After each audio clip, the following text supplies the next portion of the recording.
I first saw Sierra on a crisp autumn morning, her silhouette framed by amber light filtering through the cafe window. She was radiant, her posture confident, eyes alight with ambition. When our gaze met, I felt a curious pull, a mixture of admiration and longing. In that moment, I knew I wanted more than a passing conversation. Over coffee, we talked about careers, dreams, and the small tragedies that shape a person's path. At the time, I had no inkling of the complexities marching behind her smile. A few weeks later, Sierra invited me to dinner at her parents' house. The invitation felt significant, tender yet tinged with vulnerability. As I stepped through the front door, rich smells of southern cooking filled the air. Laughter echoed down the hallway. Sierra's mother greeted me with warmth, her eyes kind but curious. Sierra's father offered a respectful nod. There was an unspoken question in their gaze. Who was this man claiming space in their daughter's life? Later, Sierra pulled me aside in a quiet corner of the hallway, her voice soft. "There's someone important you haven't met," she said. My heart raced as she led me through a pair of French doors into a small bedroom. A little girl with curly hair and bright eyes peeked over a pile of stuffed animals. She was silent, curious, cautious. Sierra whispered her name, Hallie. My heart clenched. She was 4 years old, the daughter of a man named Jalen who had vanished when love turned to ruin. Sierra's confession fell into the warm air. Hallie had been raised by her grandparents ever since that bitter fallout. I remember the moment I realized choice mattered more than circumstance. I looked at Hallie's uncertain expression, at Sierra's hesitant resolve. I saw not a complication but a testament to survival, resilience forged through pain and loss. Sierra looked at me, searching my face. I reached out gently, placed a hand on Hallie's shoulder, and smiled. "If we're serious," I said, voice steady, "I won't just love you. I'll step up for Hallie too." Love was a promise, but loyalty was a choice. And in that choice lay the foundation of my seat at their table. In the days that followed, I immersed myself in fatherhood lessons. I learned the small rituals of care. Preparing pancakes with just the right dollop of syrup, tucking blankets around sleepy shoulders, listening to Hallie whisper imaginative stories in half-formed sentences. Each moment built trust brick by brick, heart by heart. Sierra watched from the doorway, sometimes smiling, sometimes biting her lip as if still gauging my sincerity. Yet every morning, Hallie ran to my side, stretching up to hug me with tiny arms that wrapped around my waist.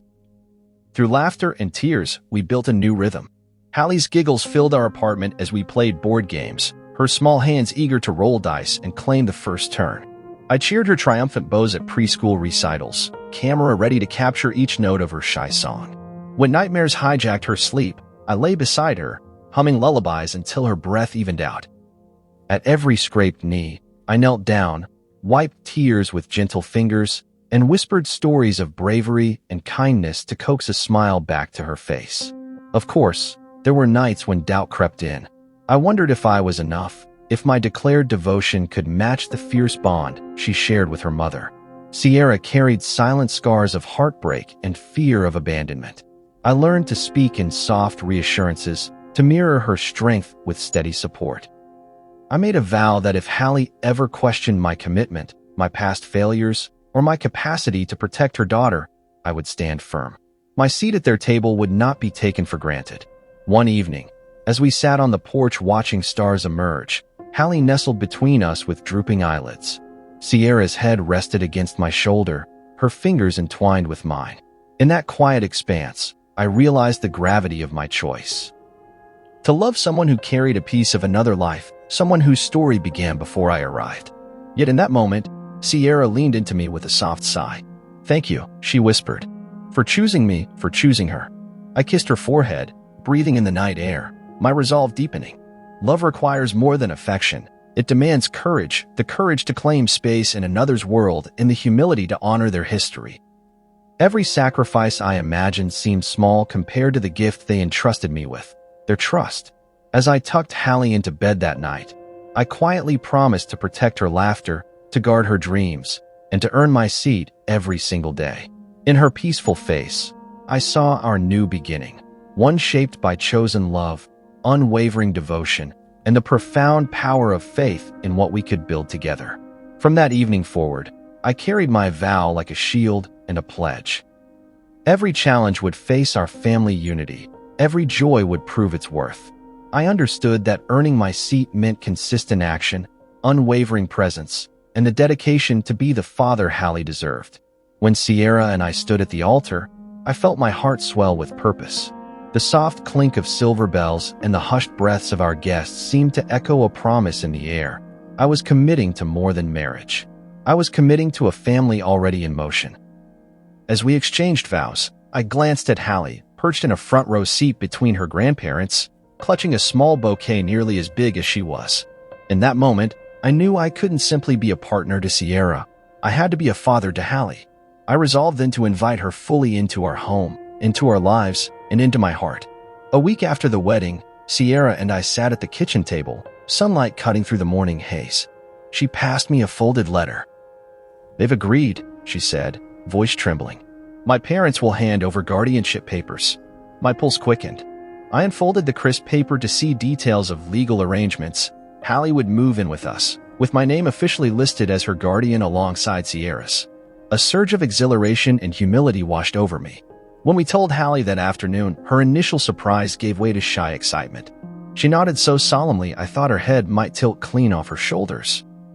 "Will I get my own room?" she asked. I laughed, ruffled her curls, and said, "Every corner of this house is yours." From that day forward, I poured myself into fatherhood as if refining an art I had only just discovered.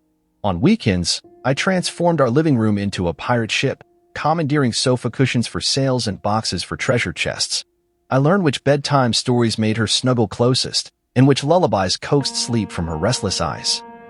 When she scraped her knee on the pavement outside our school, I knelt beside her without hesitation, wiping tears and drawing whimsical faces on her bandage to make her giggle. Each action was sincere, not for show, but because I believed that love was demonstrated in the small, steadfast rituals of daily life. When Hallie started first grade, I arranged my work schedule to pick her up from the bus stop. I clenched the steering wheel as other kids streamed by, until I saw her pink backpack bobbing toward me.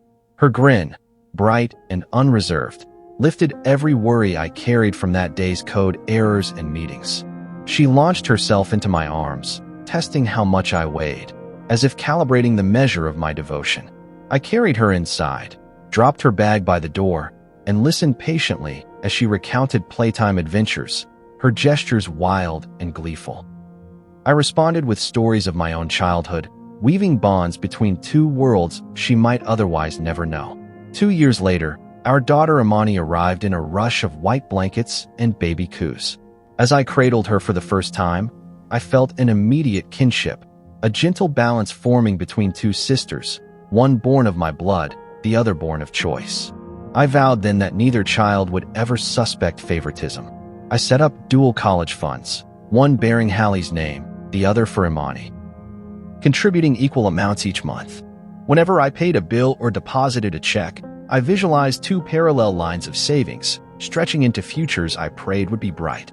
In quiet moments, I pictured graduation caps soaring, both girls standing side by side, each acknowledging the foundation we built together. As siblings do, Hallie and Imani grew in tandem, sometimes in harmony, sometimes in competition. I coached Hallie's soccer team one afternoon, cheering when she scored her first goal. The next weekend, I guided Imani's painting class, admiring her concentration as she dabbed violet onto canvas. I watched them laugh together at bedtime, gossip, and giggle tumbling through the hallway as they plotted imaginary kingdoms. I saw moments of tension too, squabbles over toys, debates about bedtime stories, but through every skirmish, I enforced fairness and empathy. I reminded them that love multiplies, never divides, that being a big sister meant protecting, guiding, and sometimes sharing your favorite doll with someone who looked up to you. In the mornings, I found myself awake before dawn, preparing pancakes for two little diners. I flipped flapjacks into the air, catching them deftly so they landed with perfect golden circles. Hallie and Imani sat side by side, sharing syrup and giggling over spilled blueberries. Sierra joined us when she could, wrapping her arms around my shoulders as breakfast chatter filled the room. On drives to school, we sang along to upbeat tunes, Hallie belting out lyrics to the latest pop hits, while Imani hums her own invented melodies. I realized that the house I once shared with two people now vibrated with the joyful chaos of four, and I wouldn't have it any other way. Of course, the path wasn't without its stumbles. There were nights when I worried that Hallie might resent the new baby, or that Imani would feel overshadowed by her older sister's established bond with Sierra. I faced doubts too. Was I overstepping by defining myself as Hallie's father? But each time uncertainty crept in, I reminded myself of my promise, that love could be chosen, nurtured, and proved through consistent care. When Hallie looked to me for comfort at night, I whispered, "You're my daughter," and held her close. When Imani reached for my hand in a crowd, I squeezed gently, affirming she belonged as much as anyone. In our family album, photographs captured milestones: Hallie's first day of school, Imani's first smile, beach trips where both girls built sandcastles side by side.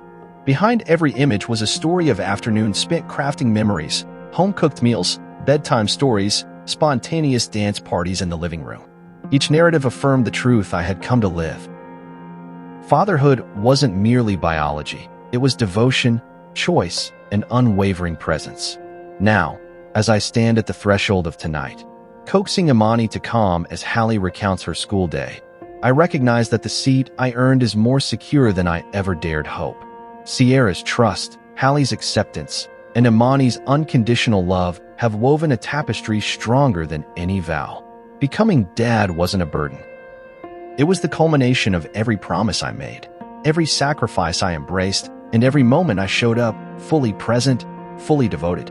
In this mosaic of chosen bonds and sacred duties, I found my true legacy, the father I vowed to be, and the family we built together.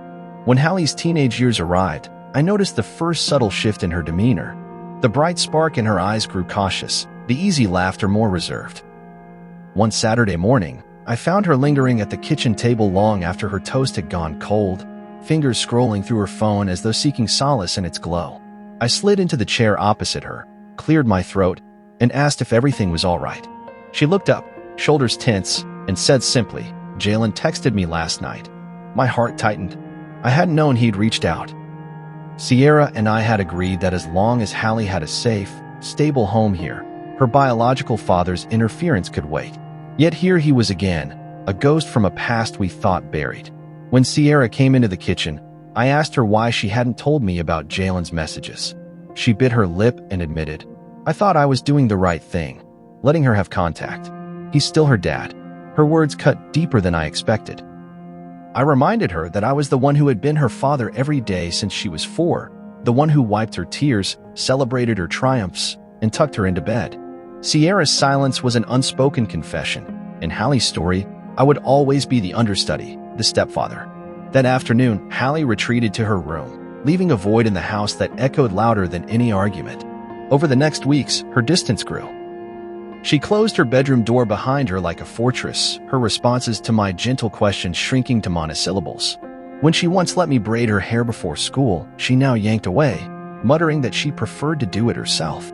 The photographs lining our hallway, candids of laughing faces and beach trips, began to feel like relics of another life. I would pause at each frame, study the images, and summon the confidence that the love I gave had been steadfast. But the silence in our home felt thicker than ever. One evening, I knocked on her door and held up 2 cups of cocoa. She opened the crack of the cups, then looked at me with weary suspicion. "Why do you care so much?" she asked, voice taut. I swallowed, forcing calm. "Because I love you, Hallie. Because I want to be part of your life." She shook her head and stepped back, closing the door with a soft click. I stood in the hallway, cocoa warming my palms, and felt the sting of rejection. It was the first time I realized that love, even when freely given, could be refused. I tried other approaches. I signed us up for a father-daughter pottery class, hoping the tactile focus might bridge the distance. I praised her latest art project at school, left encouraging notes in her backpack, and invited her to invite a friend over so I could show her friendship wasn't a competition. Each attempt was met with polite nods or terse thanks, but no genuine warmth. I began to understand that Hallie was not merely testing boundaries. She was asserting her autonomy, resurrecting the ghost of her biological father to challenge my place in her life. Then came the afternoon I discovered the real blow. Sierra and I planned a family photo session, an attempt to capture our blended family in a moment of unity. I hired a local photographer, picked a spot by the lake at golden hour, and bought matching outfits for us all. On the day, I arrived early to calm my nerves. When Hallie finally emerged, she wore her own clothes, a ripped denim jacket and a t-shirt adorned with a band logo. She barely acknowledged my presence, and when I pointed out the color palette mismatch, she shrugged and said, "I'm not your sidekick." I felt my throat constrict. Sierra, shifting uncomfortably, shot me an apologetic glance but said nothing to intervene. The photographer called us together, and we stood in a loose formation under the oak trees. Hallie's posture was stiff, her gaze fixed on some distant point. I gripped Sierra's hand, willing a spark of warmth to illuminate the frame. The camera clicked once, twice, and then the photographer said, "Okay, let's try a candid, talk to each other about your favorite summer memory."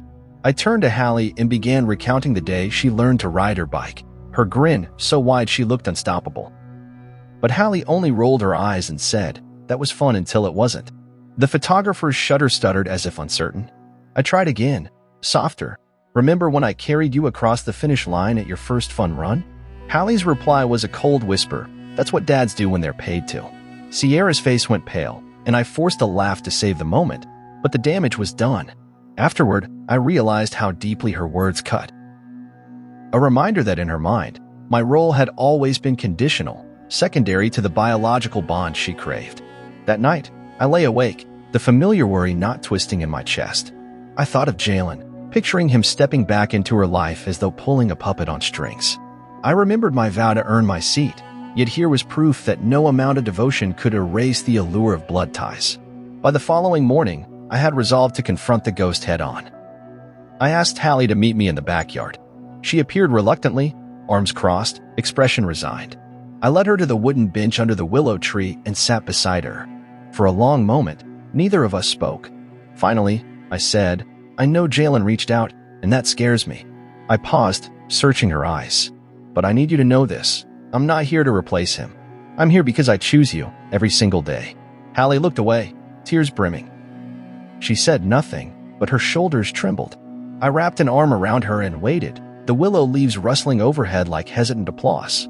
In that fragile silence, I realized healing wouldn't be swift.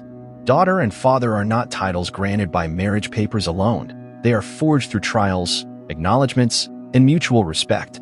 The ghost of her father would linger, but I resolved to honor her need for connection while maintaining my own place.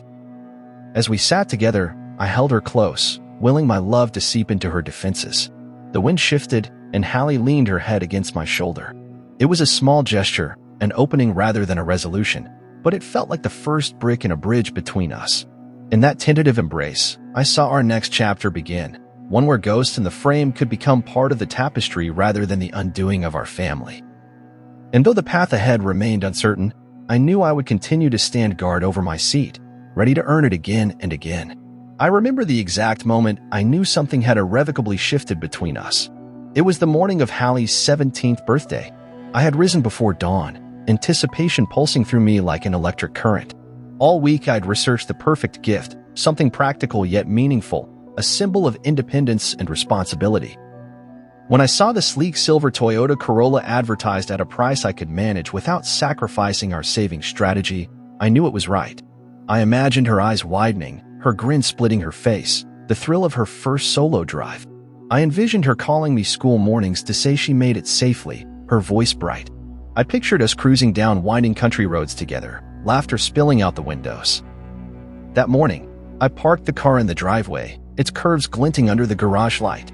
I tied a giant burgundy bow to the antenna and placed the keys in a velvet-lined box on the hood. Sierra and I stood back as the sun rose, each of us holding coffee cups, sharing a nervous excitement. I swallowed against the lump in my throat. "She's going to love it," I said, voice thick with pride. Sierra nodded, brushing a loose strand of hair behind her ear. "It's perfect," she agreed, but her eyes held an unspoken caution I couldn't decipher. When Hallie finally appeared at the top of the driveway, her bedroom door creaking open, I felt my chest tighten. She wore an oversized sweatshirt and leggings, hair pulled into a messy bun, still rubbing sleep. From her eyes, I called her name softly, wanting to coax her outside gently. She blinked at me, confusion flickering across her face as she saw the car. "Happy birthday," I said, holding out the key box. Her gaze snapped to the car, then back to me. The silence stretched like a chasm between us. I waited for the exclamation, the rush of joy I'd earned through years of devotion. Instead, she stared, expression unreadable. Finally, she set the box on the hood and said flatly, "It's a Corolla."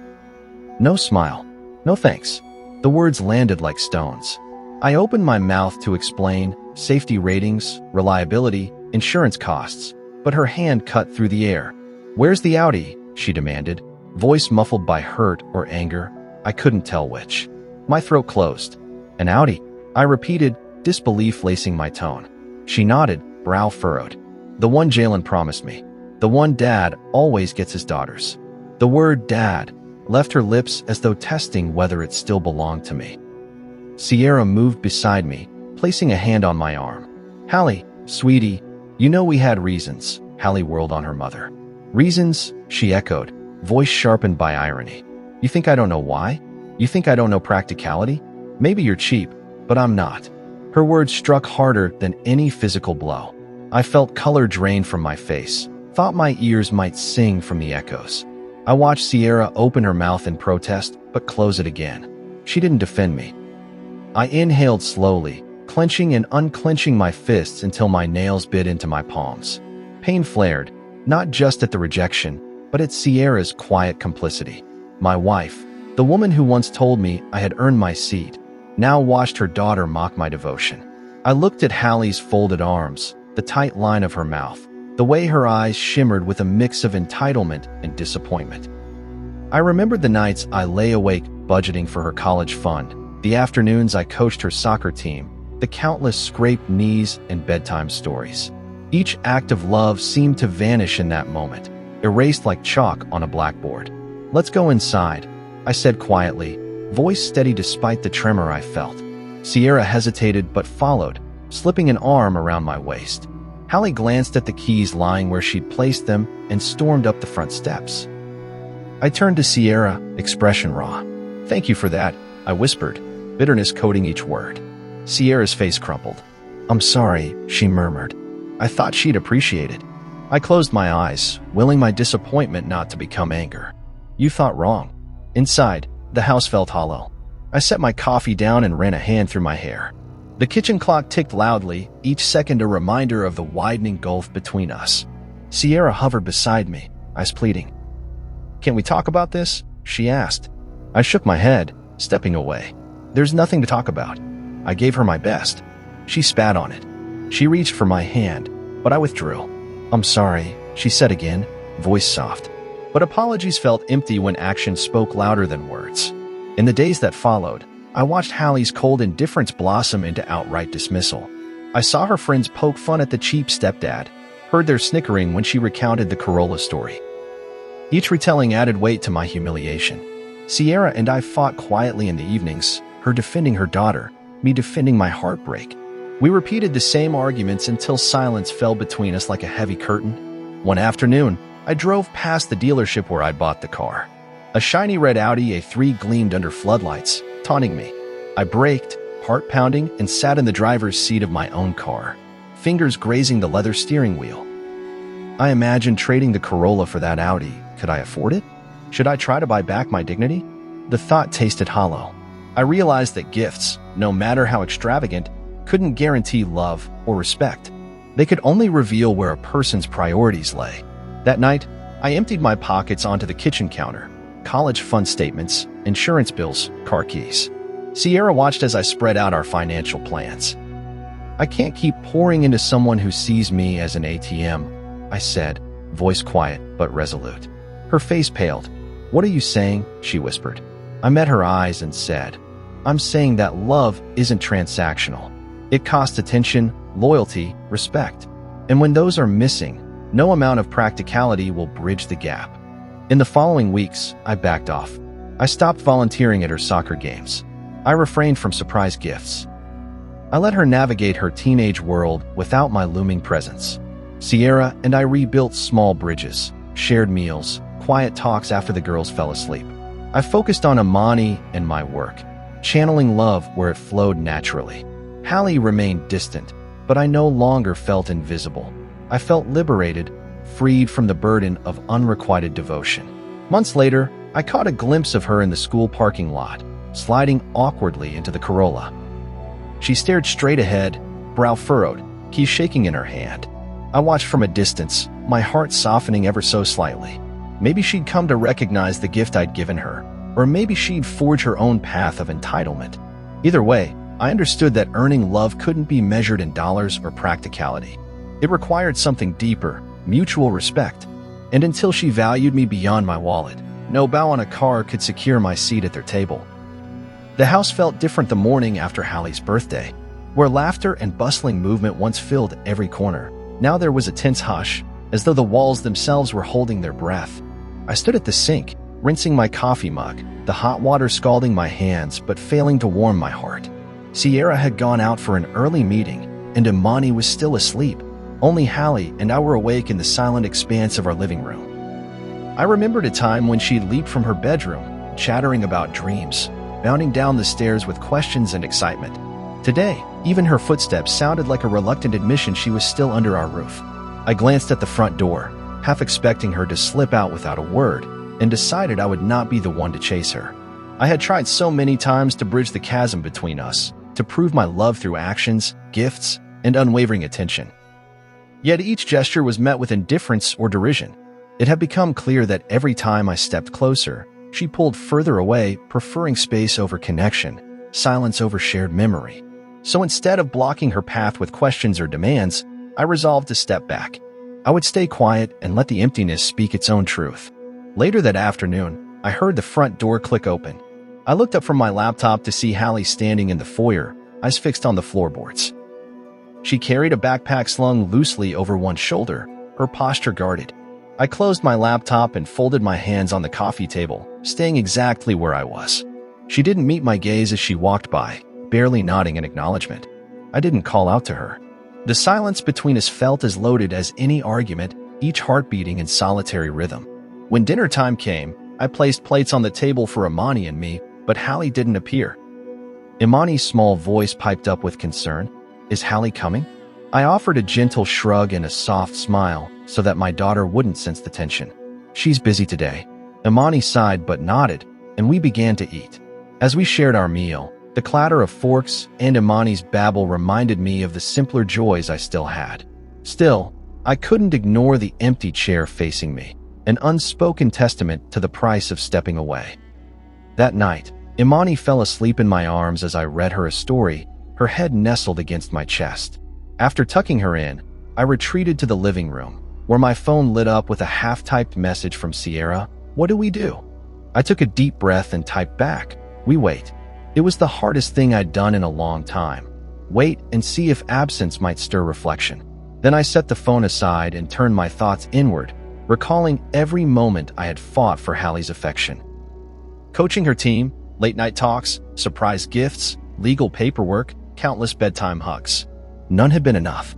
Perhaps now, letting her feel the void would teach her what she had driven away. A few days passed in muted routine. Hallie's room stayed locked. Her car sat idle in the driveway. When I returned home from work, the only sound was the hum of the refrigerator. Sierra and I exchanged weary looks over the dinner table, neither of us speaking, each offering silent solidarity. We found solace in small routines, clearing the dishes together, teasing Imani about the toothpaste stripe she refused to brush away, sharing half-finished mugs of coffee on the back porch. In these moments, I realized that stepping back didn't mean abandonment. It meant preserving my dignity and protecting the bonds that still mattered. One evening, as I watered the plants on the porch, I heard the unmistakable click of the front door. Hallie emerged, hair pulled back, eyes red-rimmed. She paused at the threshold, clutching her backpack straps, and stared out at the garden. I stood slowly, setting down the watering can. I didn't approach her. Instead, I let the night air fill the space between us, the scent of jasmine drifting around her like an invitation. She took a hesitant step forward and asked quietly, "Did you know Dad only shows up when he wants something?" The word stung, but I held my stance, meeting her gaze calmly. "I'm not your biological father," I said. "I never claimed to be, but I chose to be here, every day, for you."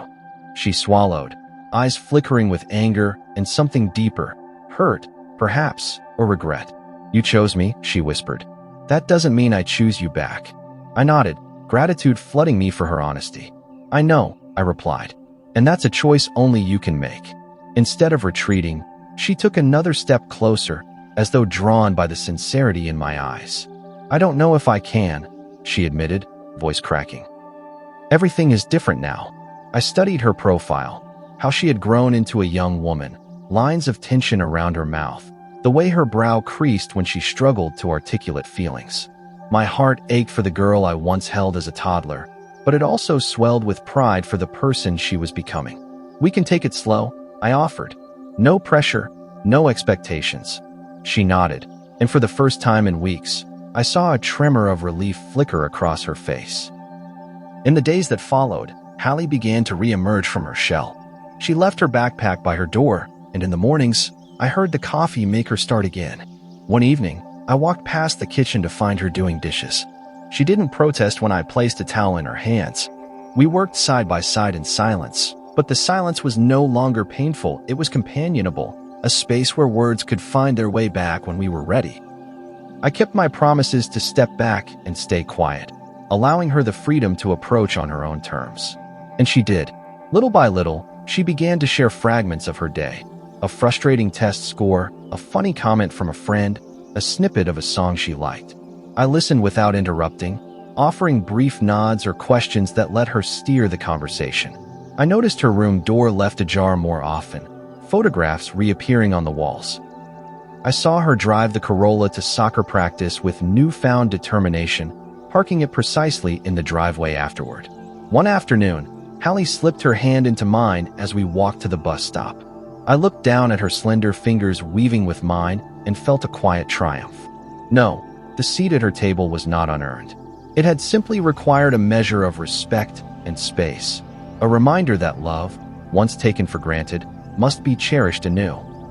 And in that gesture, I knew she had not only allowed me back into her life, but chosen me once more on her own terms.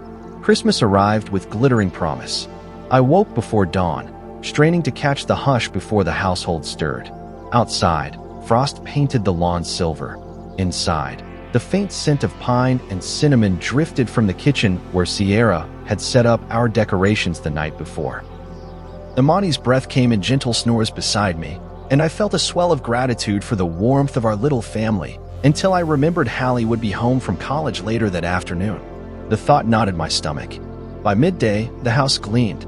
Lights wound around the banister, wreaths on every window, and garlands draped above doorways.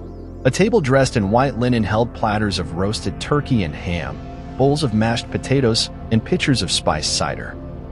Sierra, effusive with holiday cheer, fussed over details while I finished wrapping Imani's last-minute gift, a sketchbook bound in leather. Then I stepped into the living room and placed a small box at each place setting tokens of love for both girls. When Hallie's car rolled into the driveway, I felt my pulse quicken. She emerged in a wool coat, hair pulled back, eyes guarded. She smiled at Imani's excited wave, but when her gaze met mine, I saw something unreadable. Detachment, irritation, or perhaps resentment. I swallowed and gave her a nod. She offered a curt "Merry Christmas," then drifted toward the mantel, where stockings hung side by side. Dinner began with laughter. Imani chattered about her college classes and new friends.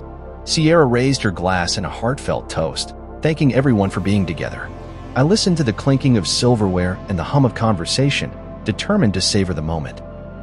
But the peace shattered when Aunt Liza, perched at the head of the table, leaned in with a conspiratorial grin and said, "Hallie, aren't you grateful to have such a generous dad?" The room stilled. I felt Sierra stiffen beside me. Hallie drew a slow breath and turned her eyes on me, icy and bright. "Some people aren't even worth calling dad," she said. Her voice cut through the room like a blade. I watched her words travel across shocked faces. Sierra's gasp, Imani's wide eyes, Aunt Liza's reddening cheeks. The air trembled with tension. Plates stilled halfway to mouths. Candles flickered, as if uncertain whether they should burn on. A tremor ran through me, but I forced a calm I did not feel. I stood and smiled softly, refusing to give her the reaction she sought. "I'm sorry you feel that way, Hallie," I said in a measured tone. I chose that word because it's what I feel. Sierra's shoulders sagged as though she'd lost a battle, and Imani's hand found mine beneath the table, squeezing gently. I set my napkin on the table and stepped back, letting silence swell. Without another word, I turned and walked away from the table. The soft brush of my coat sounded like a farewell. I passed through the living room, where the tree stood decorated in gold and crimson, its lights twinkling obliviously. My footsteps carried me out the back door and around to the garage. I paused at the hood of my car, its paint reflecting the glow of the Christmas lights, and pressed my forehead against the cool metal. I had invested years of devotion, sacrificed comforts, and opened my heart on countless occasions, only to be dismissed in the one moment I sought acknowledgement. After a time that felt both endless and too brief, I returned to the kitchen carrying a large box. Sierra looked up, tears in her eyes. "Where are you going?" she whispered. I met her gaze steadily. "I'm done," I said simply. She reached for me, but I folded the box in her direction and said, "Everything I bought Hallie is here." Inside were her birthday gifts, college fund deeds, and reminders of my presence, my love rendered tangible. Sierra's expression swam with horror and regret. I walked out again, this time to the garage, and laid the box on the floor beside the Corolla. I turned the engine off and left the door ajar, listening as Sierra's footsteps followed me. She caught up just as I climbed atop the car's hood. "Please," she said, voice cracking, "don't do this." I looked at her, pain and resolve warring in my eyes. "I can't stay where I'm not wanted," I answered. "Not today, not ever again if this is how she sees me." Tears slid down Sierra's cheeks as she reached out, but I held up a hand. "I love Hallie," I added quietly, "and I love you. But love isn't a silent contract. It's earned every day." Tonight, that lesson was clear. I slid off the hood, closed the box lid, and walked back inside. I steered clear of the dining room, where the family sat frozen in stunned silence. Instead, I went upstairs, packed a small bag, and left it by the front door. Sierra found me there, paused between us heavy. She didn't speak. Early the next morning, I slipped out with Imani before dawn. I held her close in the car, feeling her small body tremble. "Where are we going?" she asked, voice sleepy. I brushed her hair back and said, "Somewhere we can heal."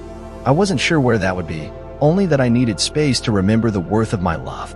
Imani nodded and closed her eyes, and as we drove away, I felt both the ache of loss and the fragile hope that, just maybe, removing myself from the scene would teach them the cost of dismissing the man who gave them everything. I didn't sleep that night. After the laughter died down and the last of the candles sputtered out, I slipped from the bedroom and sat at my desk, the soft glow of my laptop illuminating folders of bills, statements, and photos. I stared at the screen for a long moment, mind spinning with disbelief. How easily years of devotion could be dismissed by a few cruel words. My finger hovered over the trackpad as I summoned the online portal for Hallie's college fund. The numbers blinked back at me like blinking lights on a dashboard. A balance of $110,000, the fruit of my steady contributions since her 7th birthday. I felt the weight of every deposit, every birthday, Christmas, and bonus check pressed into that figure. And I realized that investment had become a symbol of unwarranted entitlement rather than gratitude. Without hesitation, I navigated the transfer interface, selecting Imani's fund as the recipient. I watched the confirmation screen flicker. Transfer complete. $110,000. My sacrifice for Hallie's future now secured Imani's dreams alone. I closed the laptop, chest heaving, and stood. The house lay in deep silence, walls still tinged with the echo of holiday tension. I made my way down the hallway and into the garage, where boxes and bags held every gift I'd ever given Hallie. Jewelry she never wore. Electronics she had either broken or ignored. Photographs I'd taken of her first day of kindergarten and her science fair triumph. I assembled them all in a large plastic bin, sealing it with a finality that sent a shiver through me. In the morning, Sierra stirred to find me loading the bin into the back of our SUV. She blinked at the scene, confusion lining her features. "What are you doing?" she whispered, voice thick with exhaustion and worry. I met her gaze without flinching. "I'm returning what she never valued," I said softly. Every gift I gave her, every token of my love, she saw as a transaction. It's time she understood the cost of her contempt.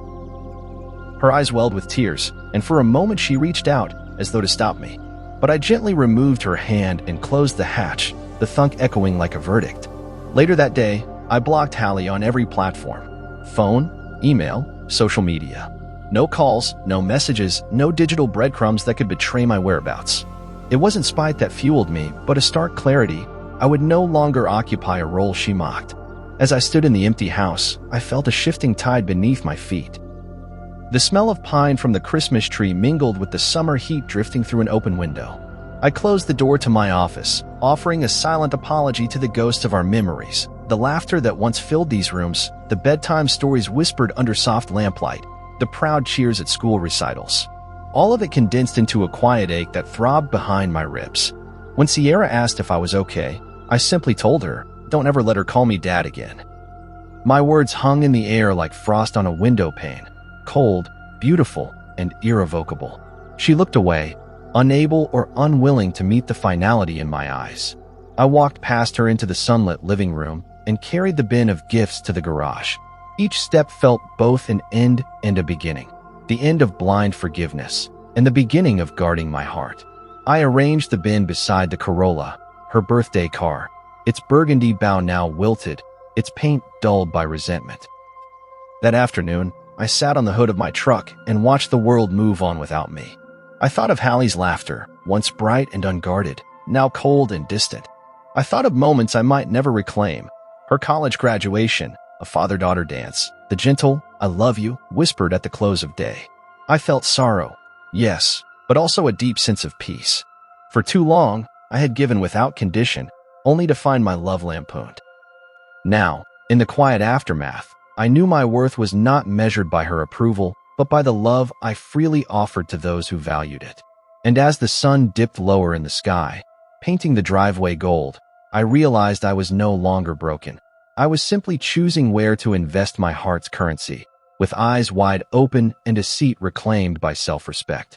In the weeks after I withdrew, news trickled back of Hallie's new life with Jalen. Sierra's voice haunted the halls as she relayed whispered updates. His wife, Shay, resenting a teenager thrust into their routines, the cramped apartment where Hallie's belongings crowded a single corner, the broken promises of an Audi that never arrived. Each detail landed like a stone in my chest, but the sharpest blow came when I overheard a phone call in the living room. Hallie's voice trembled. "I thought I'd be happy here, but it's just more hell." I didn't feel triumphant, only a sorrow that cut deeper than any argument. That day, I sat on the porch, the autumn sun slanting across the boards as I traced grain patterns with my fingertips. Memories flickered, the joy in her laughter when she first called me Dad, the pride in her eyes at our beach trips, the quiet trust as she drifted to sleep in my arms. I realized protecting her meant more than providing. It meant being consistent through her worst mistakes.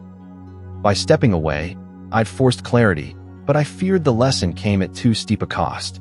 When Sierra found me there, she placed a gentle hand on my shoulder. "She misses you," she said softly.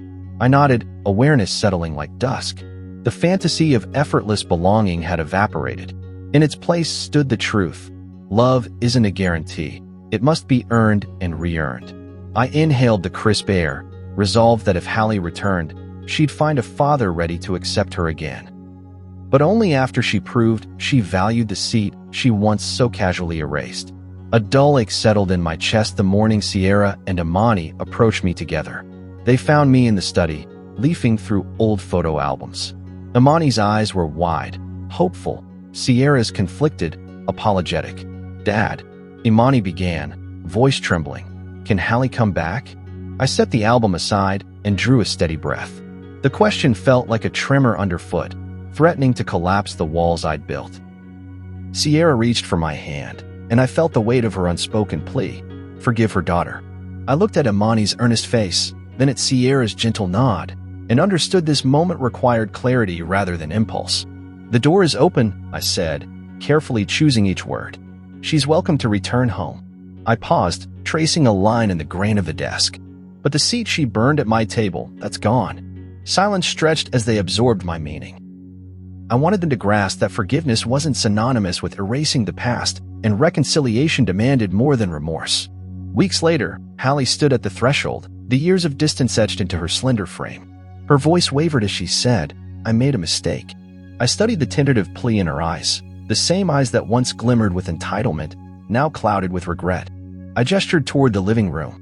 "You can stay," I replied, "but not as my daughter." The words landed like the final stroke of a painter's brush, complete, irrevocable.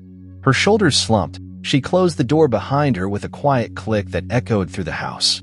In the days that followed, Hallie found her own space, unpacking the box I had left in the garage, placing a single photograph of us on her dresser, and settling into a corner of the dining table. She didn't call me Dad. Instead, she greeted me with a cautious nod and lingering glances that asked whether I still cared. I offered polite conversation at breakfast and listened when she spoke of college applications, resisting the urge to micromanage. When she needed help with car insurance, I guided her through the forms, keeping my tone neutral, my encouragement firm but measured. I watched her shrink back at every gesture of kindness, as though expecting me to vanish again. Yet, each time she lingered in my presence, I felt a spark of hope. Perhaps one day, she would truly earn her place, earning not only forgiveness, but the right to call me Dad again. Until then, I remained vigilant, open-hearted, yet unyielding in the lessons she had taught me about respect, loyalty, and the price of a seat left vacant.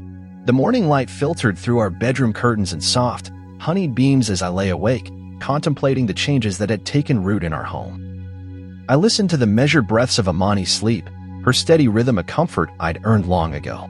Across the hall, Hallie's side of the house was quiet, save for the muffled hum of her alarm, signaling that she was up and facing her new reality. Today marked the final chapter of our shared journey as father and daughter, or, more accurately, as something in between. I rose and donned my worn leather jacket, running a hand over its frayed collar. The jacket had once been a silent witness to birthdays, soccer games, and late-night talks. Now it carried the weight of lessons learned and boundaries redrawn. In the kitchen, I found Sierra sipping coffee, eyes distant but determined. Behind her, the calendar hung with neat handwriting. Hallie moves back, written in black ink, days erased and rewritten until the date had taken on too much significance. We exchanged a glance that spoke volumes. Regret for the pain, yet relief that honesty had steered us here. As I prepared breakfast, Hallie emerged from her room, her posture tentative. She wore a plain sweatshirt and jeans, hair loose around her shoulders instead of pulled back in a statement of defiance. When she saw the eggs and toast arranged on the table, she paused, gaze settling on the empty chair beside mine. I held her silent invitation in my eyes, making space, yet not leaning in too far. She sat down with a breath that carried the weight of months, picking at the edge of her plate, as if testing whether the place was real or an illusion. "Morning," I said, voice steady. It was both greeting and offering. I was here, ready but waiting. She nodded, and a moment of fragile quiet bloomed between us. Then she lifted her head, as meeting mine with an honesty that made my heart tighten. "Thank you for letting me come back," she said softly. Those words had the earnestness of someone rediscovering a long-lost path. I slid her plate forward and offered a slice of toast. "You're welcome," I replied. I meant what I said. The door was open. My words were simple, yet they carried the gravity of a vow kept. I had pledged a chance, not a guarantee, and now she was standing at that threshold. Hallie's gaze dropped to her hands, fingers tracing the wood grain of the table. "I know I hurt you," she continued, voice cracking. "I took your love for granted." The admission landed with heavy sincerity. I remembered my own vows, words spoken at another altar, promising to honor and cherish. Now I found myself in the role of forgiver, prepared to rebuild trust stone by stone. Breakfast ended in quiet companionship, neither rushed nor strained. Afterwards, I offered to drive her to her first day back at college campus. As we walked out to the car, Sierra hugged us both, the three of us forming an imperfect but hopeful triangle. In the driveway, Hallie paused before the Corolla, her hand hovering over the door handle. I waited, resisting the urge to coach or correct. When she turned, her eyes met mine. "I'll take good care of her," she said, voice firm. It was a promise I both feared and cherished. Fearful because it meant she still had a choice, cherished because she chose to assert responsibility over entitlement. The drive was filled with tentative conversation, shared memories of beach days, updates on mutual friends, and reflections on mistakes made and lessons learned. I marveled at how our relationship had shifted from father and daughter by legal decree to stepfather and stepdaughter lost in conflict, to, perhaps now, something closer to real kinship. The road stretched before us, winding through trees painted in autumn gold, and I realized that fatherhood was not a destination but a journey, one defined by presence, accountability, and the willingness to keep trying, even after the deepest wounds. When we reached campus, Hallie gathered her books and turned to me. For a beat, I feared history would repeat itself. the rejection, the shift of loyalty, but instead she reached out, pressing a folded note into my hand. "Read this later," she said, offering a half-smile. Her vulnerability was a gift I accepted with care. I watched as she walked toward the dorms, her steps steady, eyes forward, carrying the lessons of our past into the promise of her future. Back at home, I sat at my desk and opened Hallie's note.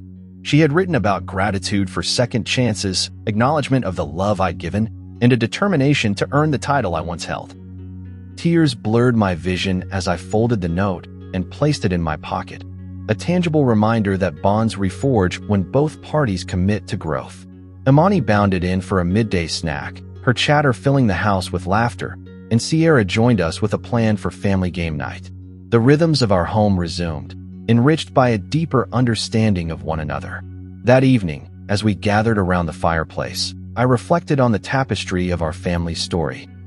From the day I earned my seat, through trials of acceptance and rejection, to this moment of fragile reconciliation, Sierra leaned against me, and Hallie curled up on the rug with Imani, forming a circle of warmth. I realized then that fatherhood transcended DNA. It was woven through choice, consistency, and the courage to both give and withhold love until it was valued. In the glow of the firelight, I reached out and placed a hand on Hallie's shoulder. She looked up, surprise flickering in her eyes, and I whispered, "I'm proud of you." Her smile was small but luminous, a beacon of what we could become. And in that gentle exchange, I understood that the seat at my table had not only been reclaimed, but expanded by the lessons we'd learned together. Fatherhood was no longer a title I granted freely. It was a bond she had chosen, and one I would honor so long as we both held the space with respect, loyalty, and love.